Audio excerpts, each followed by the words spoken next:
chef.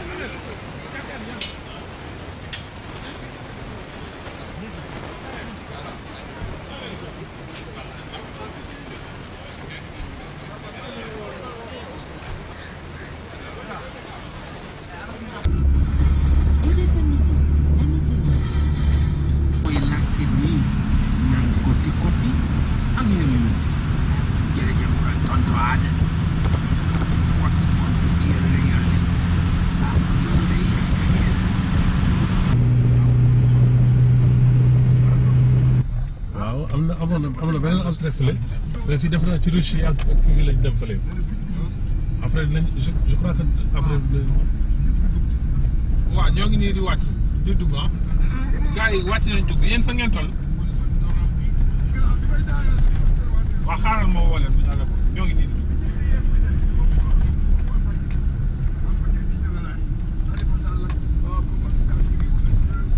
allo waaw fa ngeen toll. waaw d'accord ñoo ngi nii di dugg ci forêt bi suñu paree waaw.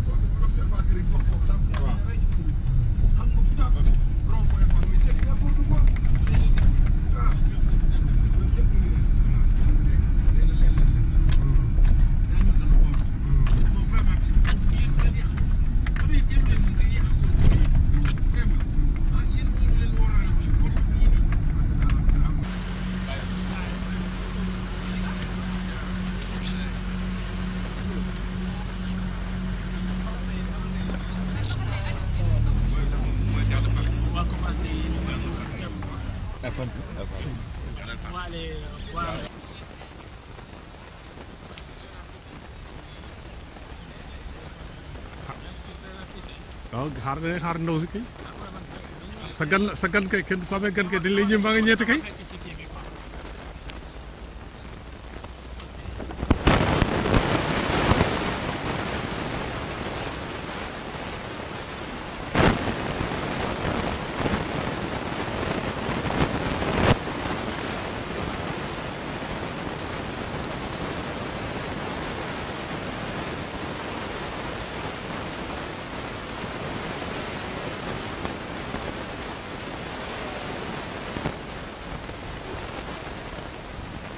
Chef.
Baka déplace un petit peu.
Say image boobu de amoo ko de.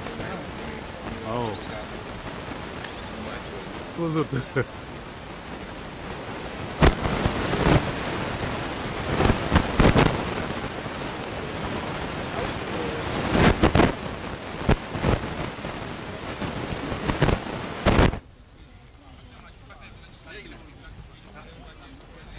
lii mënoo ko kàcce Aliou loolu war nga leen dindi loolu seen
l'amélioration du cadre de vie. La population dit que depuis qu'on est venu ici,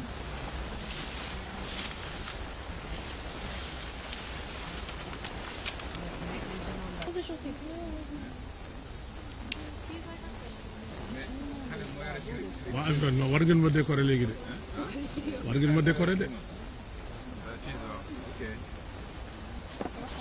et des cités durables. Et des cités durables.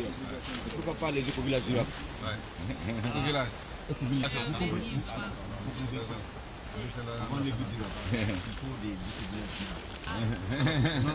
On a deux projets.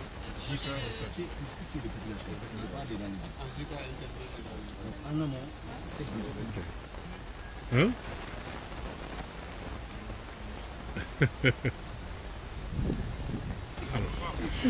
yéen yéen a ngi góor a kay c'est vrai que ñoom ñu ngi RD.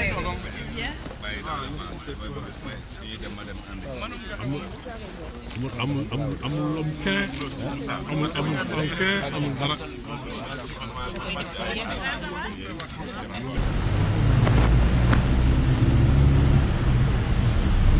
waaw d'accord waaw léegi man damay prévoir benn am problème man sama déjà.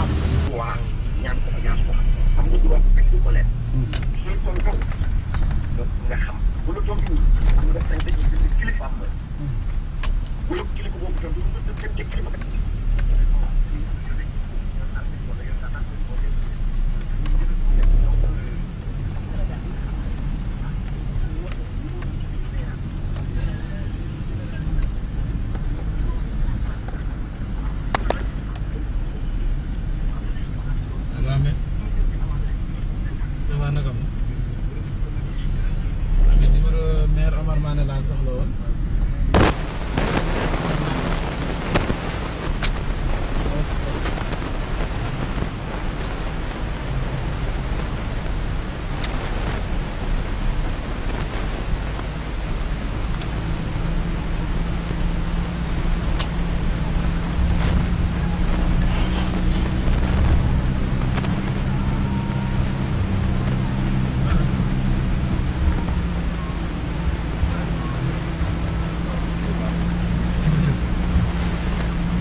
ñoom liñ ci am ci xaalis. waaw je sais moom xam naa loolu. li gën ci xaalis. waaw bon maintenant su fekkee ne am na léegi système de tri à la base bu leen tey affaire yi du sax génn wala boog bu génn am na fu mu jëm mais xool nit ñaa ngi dem fële di ramasser palais gis nga xoolal fee am kii contre lu dugg rek ñu ne bon mujj gi nag éternel kii lay doon. day continuer gars yi fii ñu bëri wala ay fanaan. bien sûr. bu dugg noonu grave. non mais xaalis nga xam dañ fi am donc c'est sûr et certain. sànni gars yi bien sûr c'est que ay kii. mais gars yi fi liggéey xaalis.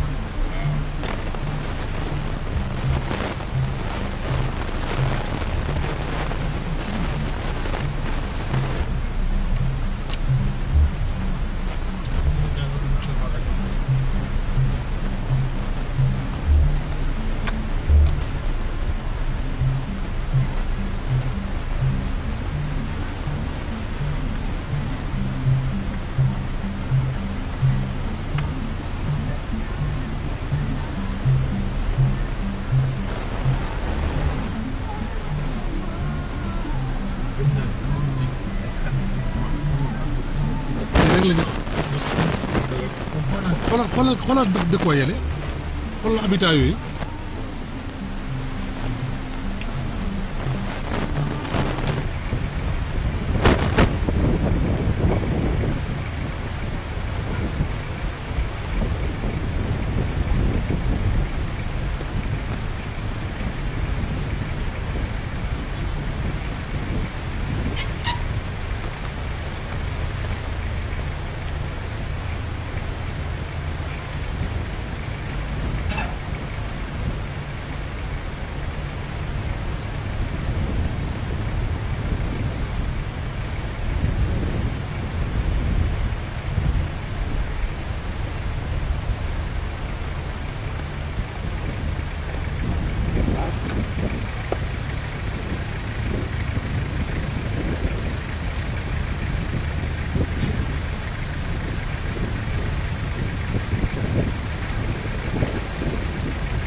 yow boo fi ñëwoon dégg ñaari fan nga fi def laa fi. xanaa kay mooy délégué de quartier. ah xaaral kay du bëgg rëcc kay. koo koy délégué de quartier xanaa. ils ont leur propre parole ils ont ma seen kii damay gis gars yi ñoo wax.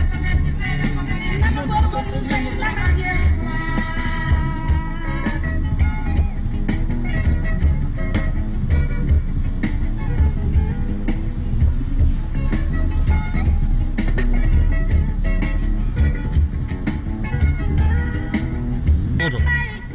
ma ne kooku de jëlee na oto. des fois yow nga dégg ak yenn temps yi des fois ñu lépp la ñu xam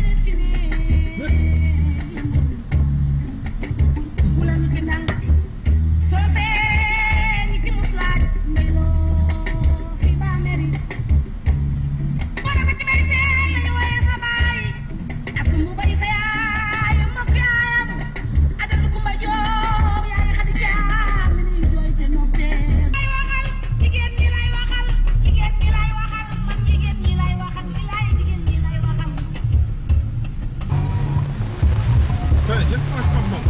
dafa ma xam foofu ma jëlee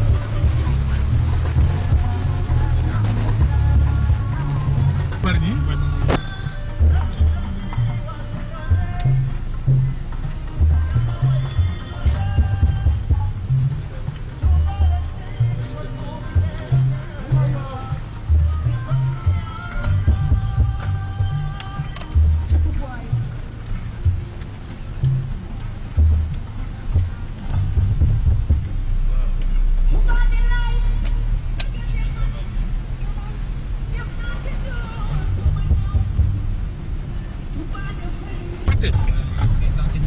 fàtte billaay te dañuy ñëw ba ndax pour nga am yow dara yaa ngi gars yi xamante ne léegi gars yi dama bàyyi ma fekk damay ñëw banlieue di leen gis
Oui, mon colonel.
Non.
changement climatique daal moo wane tubaab yi ne yàlla du seen morom ah.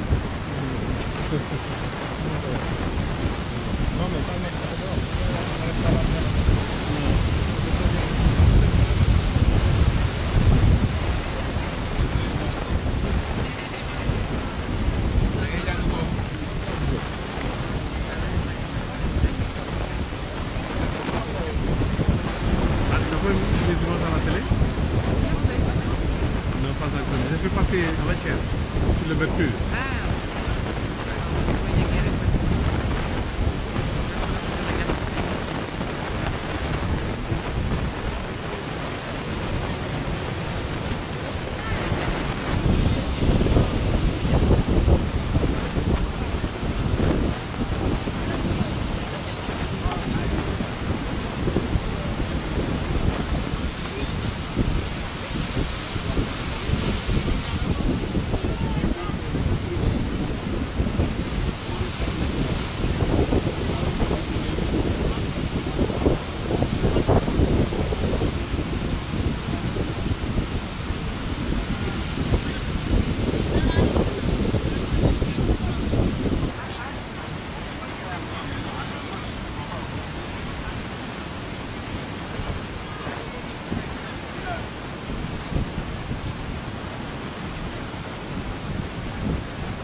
sànni gis nga fii la famille Saare commencé juróom-ñaari famille tel juróom-ñaar tel après ki ma àndal kii man ko nekk ça c'est des données sociologiques yoo xam ne ñu ko wane ba boo ko parce que dañu ko fii la commencé boo compté juróom-ñaari famille kon c'est des choses yoo xam ne dañ ko ñu expliquer ba dem toog ak paa bi nag mooy expliquer histoire bi dañu am seen ay données sociologiques te mënoo mu wane ba doo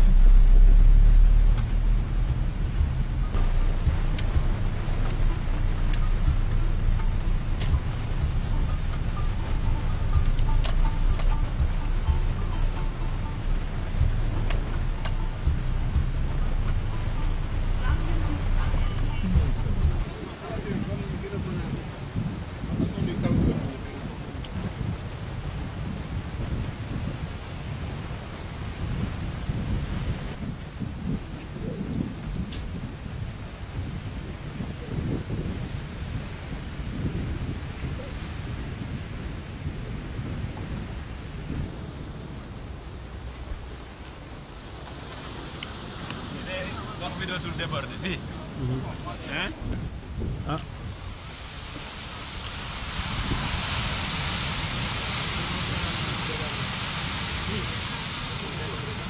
Tu penses? Voilà, du gaaw voilà. du gaaw moom mais dina ñëwaat xool bi nga xool yaa ngi gis fell bi gis nga fell gis nga lu mu lay wan est-ce que L'eau est constante dans sa démarche. déjà am ngi am ay fell Ay fissures. ay fissures voilà c'est-à-dire que mooy loolu daal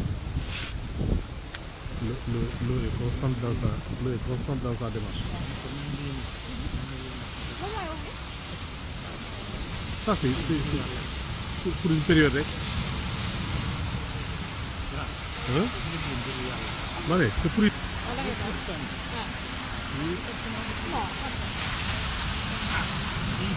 président de la République indi ko fa jox ko ay banque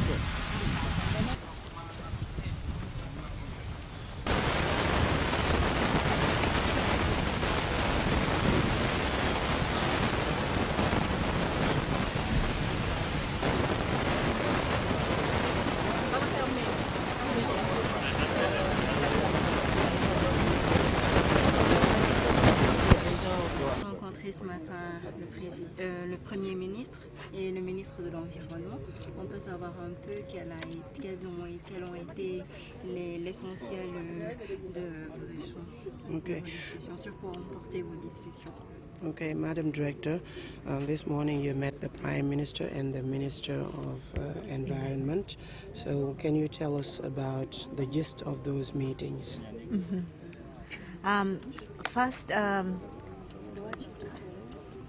we explain that the purpose of our being here is to find out if our flagship program, which is a sustainable city program, can help realize the government vision of emerging Senegal plan, or Plan Senegal Emergent, because we believe sustainable city is a great vehicle to realize government long-term vision. So that's the purpose of that meeting. Donc nous avons essayé d'expliquer la raison de notre visite. Nous avons essayé de voir si notre programme phare, le programme des villes émergents, peut aider le Sénégal à réaliser son plan qu'on appelle le plan Sénégal émergent. Et nous pensons que ce programme-là des villes durables pourrait être un levier pour en fait la réalisation de cet objectif. Alors, elle a visité le site de Diamniadio. Je pense que la maquette lui a été présentée. Quelle appréciation en fait-elle étant une ville durable? Okay, you visited the Diamniadio as a hub city, and I think you were shown the dummy, the model of the city. So, what are your impressions about that? At the Prime Minister's meeting, we explained what's the key elements of Sustainable City program, which are the systemic management of cities, starting, say, integrated design, planning, and implementation. And in response, Prime Minister told us there are two important components of their thinking, which is a long-term vision of the city and appropriate framework of governance of the cities. Ok, donc nous avons essayé d'expliquer, de discuter avec le Premier ministre au sujet de ce projet qui est le projet des villes durables. Et nous avons insisté sur le fait que ce projet essaie de faire en sorte qu'il y ait une conception systémique et intégrée des villes. Et la réponse du ministre a été que ils s'inscrivent d'abord dans une vision à long terme de la ville, ainsi qu'une gestion, une gouvernance à long terme de la ville. Now, after visit of several locations, I come to understand why Prime Minister and the Environmental Minister emphasized the importance of long-term vision and sustainable governance of cities. Donc après ces visites que nous avons effectuées, j'ai compris toute l'importance que le Premier ministre accorde à la vision à long terme et à la gouvernance durable. Because what we have seen this morning is that the lack of systemic planning, the results of the lack of systemic planning, which is shown this garbage. What the name of that site? Jamnyadjo? No. Mbabas. Yeah, this is a huge garbage mountain, and there are 3,000 people actually that are actually living there, and they're exposed to a lot of health risks. So it's also very bad for human health, but also the environment. Government now plan to close that site, but it requires a lot of planning ahead. We also visited this district, which also, that eroded by sea level and the sea storm, and they try to survive so that there is also the contamination of the canal. So we have seen a lot of the consequences of lack of long-term planning and coordination of the institution of how to manage it. Okay. Donc les visites de ce matin nous ont montré la réalité selon laquelle une absence de vision et une absence de planification à long terme crée beaucoup de problèmes. Un exemple est la décharge de Mbabas qui crée beaucoup de problèmes d'environnement, des problèmes de santé et autres. Bien sûr, le gouvernement a décidé de fermer ce site, mais cela s'accompagne bien sûr de toute une panoplie de systèmes de planification et de mesures d'accompagnement. Nous avons également visité un autre site qui est aux prises avec la houle qui a détruit beaucoup de maisons, et cela constitue un autre exemple patent des conséquences de l'absence de planification et de vision dans la conception des villes. But other sites we visited this morning are very, very encouraging because this I see that the gigantic long-term plan to build this sustainable, inclusive city, which is built on a very beautiful concept of mixed city, which is, mix of those institutions and the living space and the very green infrastructure. So it's a very visionary plan. So it's a very, very encouraging thing. But also the smaller scale, the first site we visited is this kind of park, which that they try to utilize this toll highway, and to make sure that they utilize this green concept and to utilize this concept to the people, the wealth of the people. So in a very big long-term way, but also in a very short-term way. I think the government have a very good idea of how to build the sustainable cities. Okay. Donc, les autres sites que nous avons visités à côté de ces sites sont, malgré tous ces autres sites qui sont moins encourageants, il y a d'autres sites qui sont très encourageants. Nous avons visité le pôle urbain envisagé de Diamniadio et nous avons vu qu'il y a une certaine vision sur le long terme qui accompagne cette conception. Et un concept important dans ce sens, c'est le concept de la mixité des infrastructures au sein de la ville, les espaces verts, les infrastructures éducatives, les infrastructures commerciales également, et c'est une très bonne initiative. Et un site de plus petite envergure également que nous avons visité nous a montré également en fait une idée extrêmement importante, c'est-à-dire le développement d'espaces verts et d'activités génératrices de revenus autour des voiries.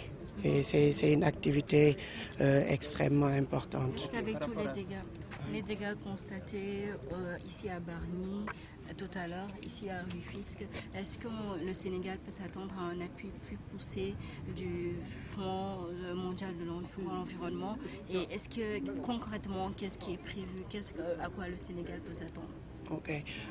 After the visit and after seeing all this havoc in terms of environment, what can Senegal?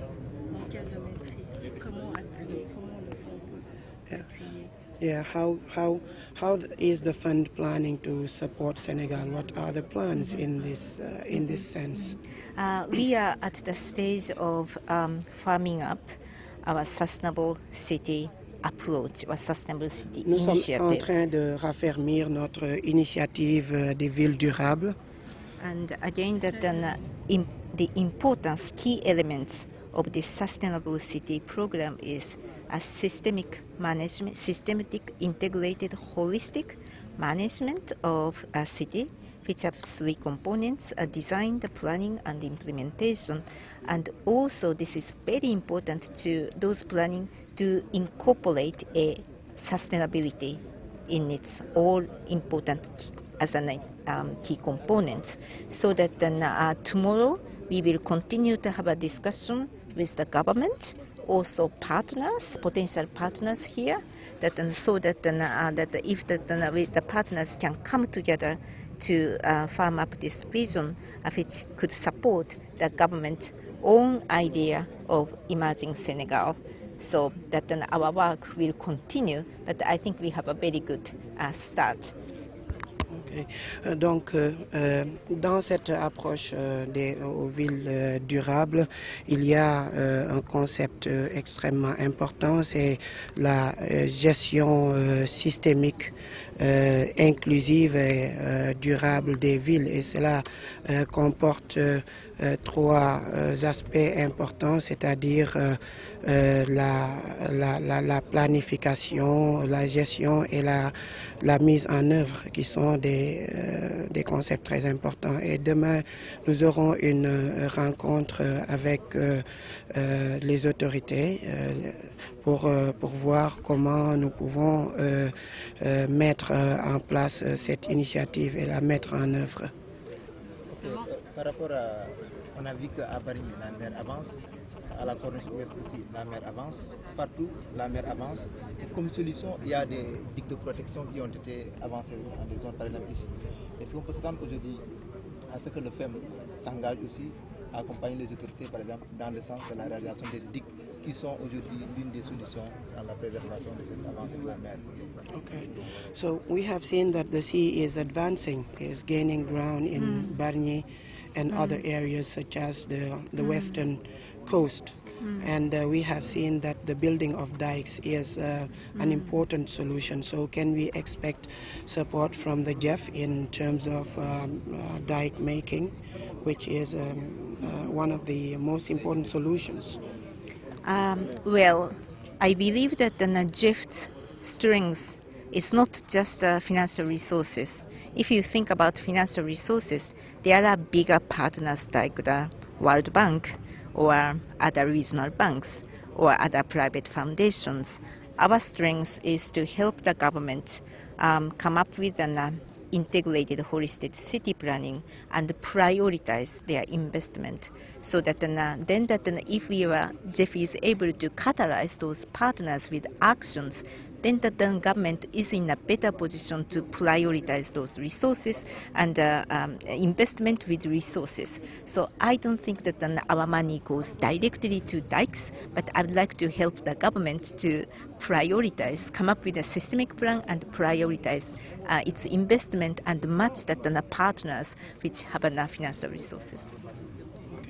Donc, en fait, nos forces ne se limitent pas à l'aspect financier,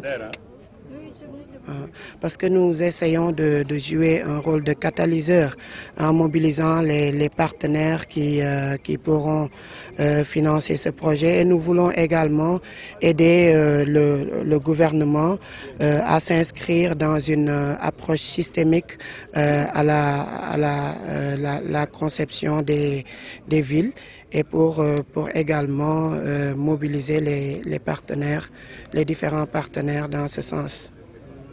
Merci beaucoup. Thank you. Merci. bëgg koo am moom